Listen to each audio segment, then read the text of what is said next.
I hate to be the bearer of bad news. I hate to be the one to break it to you. But if you work in demolition and construction, no one is coming to rescue you. No one's coming to rescue you because no one knows you're in distress, because no one is listening. When we speak about the mental health crisis that has gripped the sector, we're shouting into the void. When we talk about the skill shortage that threatens the very survival of the industry as we know it, no one is listening. When we question the wisdom of working with asbestos and other known toxins, no one cares. When we raise concerns over the day-to-day hazards of working in demolition and construction, we're talking to ourselves.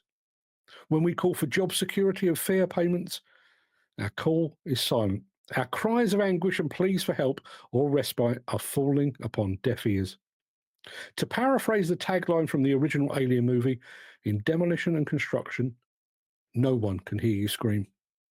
Over the course of years and decades, a system has been engineered to ensure that our men and women have no voice, no outlet.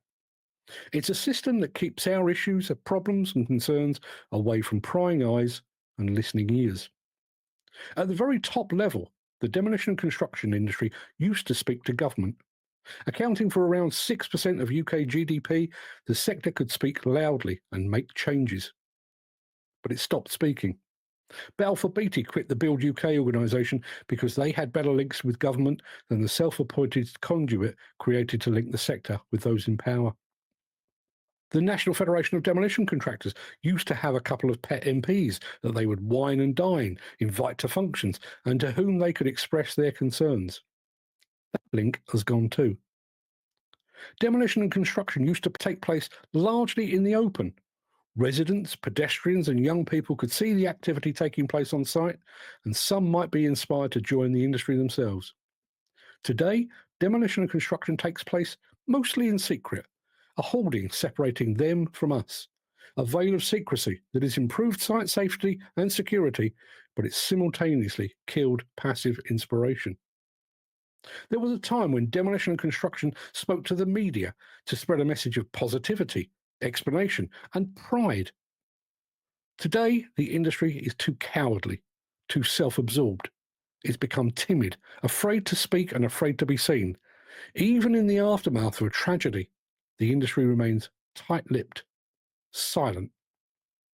Instead, they host meetings, conferences, seminars, and exhibitions during which they speak to and congratulate themselves. On the rare occasions they're in front of bodies like the Health and Safety Executive and the Environment Agency, they doff their collective caps in deference. They do likewise when they're face-to-face with clients and client organisations. Instead of calling them out for their unreasonable deadlines and even more unreasonable payment terms, they bow their heads and they say nothing. As a result, no one outside the industry is even remotely aware of the critical challenges we face as an industry. They neither know nor care that the sector has a suicide rate that is roughly 4 times the national average. They neither know nor care that asbestos has claimed the lives of tens of thousands of demolition and construction workers and is continuing to do so. They neither know nor care that the number of site fatalities on demolition and construction sites has spiked since the COVID-19 pandemic. They neither know nor care that we don't have enough workers to build the required number of homes, schools, hospitals, roads and bridges that we need.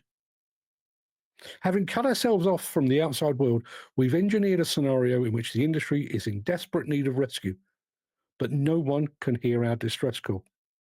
If you think the government or the CITB is going to solve the skills shortage, you're wrong. If you think that a bunch of tiny charity organisations and a collection of rapidly deployed mental health first aiders are going to cure your mental health crisis, you're wrong.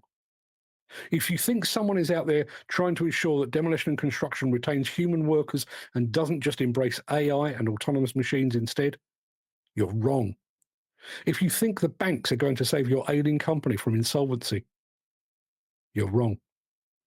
If the industry is to be saved from itself, that salvation has to come from within, truly within. The government is interested in construction purely as a lubricant that keeps the economic wheels turning. Trade associations are interested only in the next fancy lunch venue. Training bodies are focused entirely upon the amount of cash they can extract from the sector before the industry wakes up to the scam being perpetrated upon it. The self-appointed industry leaders just want another medal around their neck, another set of letters after their names. The good ship Demolition and Construction is sinking. There are no lifeboats. There's no rescue mission. And we're on our own. You can scream all you like, but no one is listening.